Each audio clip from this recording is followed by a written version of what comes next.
So I've received a few comments from a couple of you talking about different types of rootstocks you might want to utilize and trying to train your trees into certain different shapes. So I want to kind of address some of that today. So I've got several different apple trees out here in the orchard, about 15 of them, and they were all planted in 2010, 2009. So they're all about 10 to 12 years old. They've been bearing fruit for several years, and I just wanted to show you what their growing tendencies have been and what they look like. So I've got a really good example here behind me. This is a Mac-free apple. It's an offshoot of the MacIntosh. If you take a look at it here, you've got a lot of different branches, these scaffold branches coming out from the center. And each one of them is kind of taking up a different section of the tree, of the airspace around that trunk.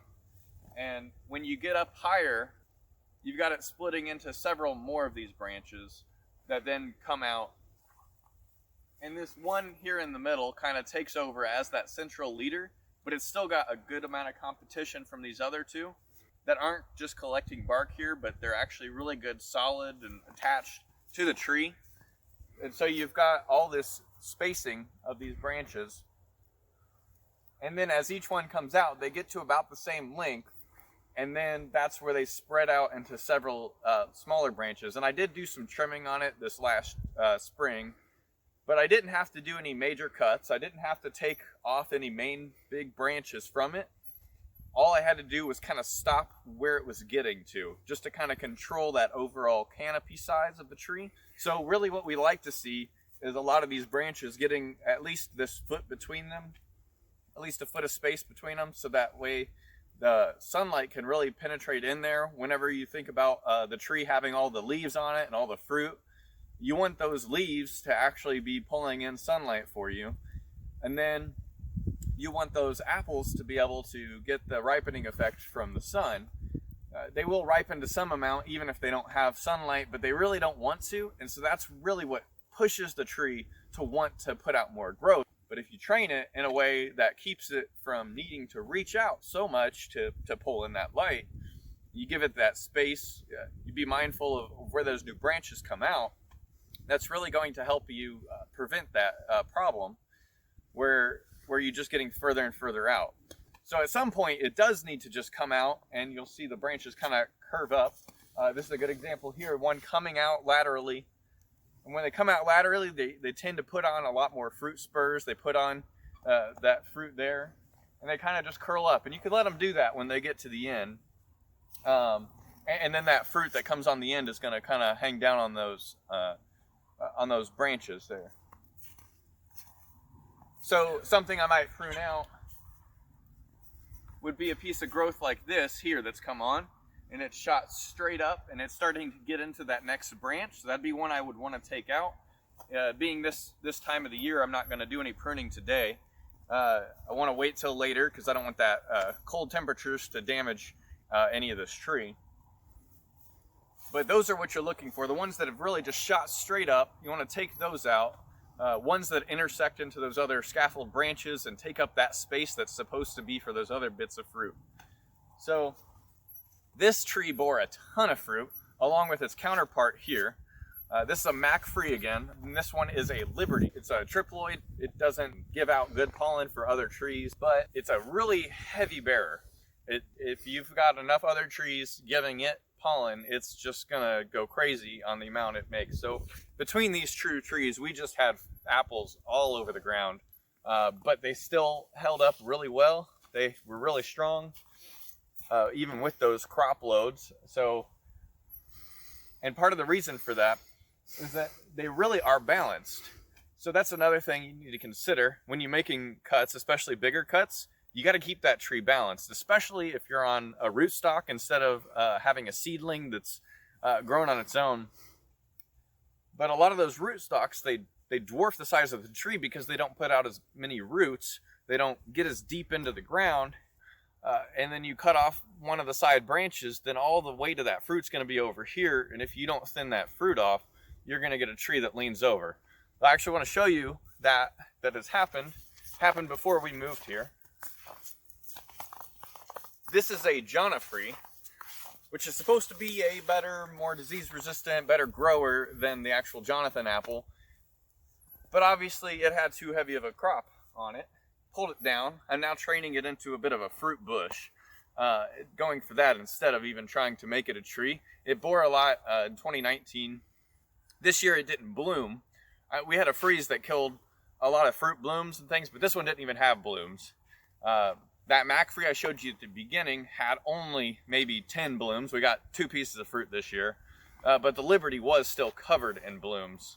And that's another thing you'll see with different fruit trees like this. When they get really big, they're gonna have years where they want to take a year off and do growth, and then have a year on to do their fruiting. And so keeping a good balanced tree and doing a good amount of steady pruning as well as fruit thinning, and you're going to get a good crop every year, rather than just letting it go and having that. If you have enough trees, obviously, like we do here, we can't possibly eat all the fruit we get anyway. So that's a little less important for us, unless it's a variety we really want and we only have the one tree of it. But you see, the problem with this one here was just that root ball wasn't strong enough in the ground, and that the weight of that fruit just pulled the tree down. And it has, again, been bearing fruit. So this is kind of, an optimistic case of what could happen. I'll show you another one over here. It wasn't so lucky. So this was a Granny Smith apple. It actually tried to bloom at the very end of the year, probably like August or September. It pushed out just a few blooms because it was just desperate to try and push out some growth to try and survive. But this had fully fallen down, and a chain had been roped around it and this T-post to try and hold it up. And so that actually stopped those nutrients from being able to get up the trunk up into the tree. What I was optimistic about when I got here was trying to get it to grow this new trunk up this way, maybe get up high enough to secure enough of a root ball to really hold itself in, but I didn't get that opportunity since it died too fast. So this is a Westfield Seek No Further apple, and this one's actually grown out fairly well. It does like to push a lot of water sprouts up, but I've been working on cutting those out just so it can push out, and I've actually been grafting it over a little bit. I want to try other varieties, but I don't want to devote entire spaces in this orchard for other varieties till I know how much I like them.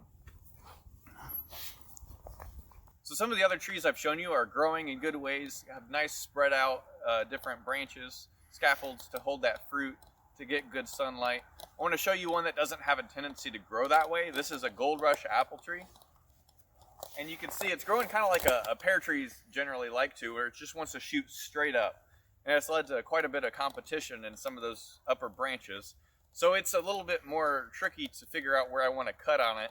Even this last year I added a branch spreader. I took another stick and I added it right into the center here. And I've got that to push out these 2 pieces that want to be the main trunk. I may decide to take one out and keep the other, but right now at least, I'm looking just to hold that height down, and I've already done a lot of pruning on it this year, so I didn't want to take too much else out. But it already had a lot of healing to do. I didn't want to push my luck. But you see, we do have a couple good branches coming out. I'd prefer them to come down a little bit further.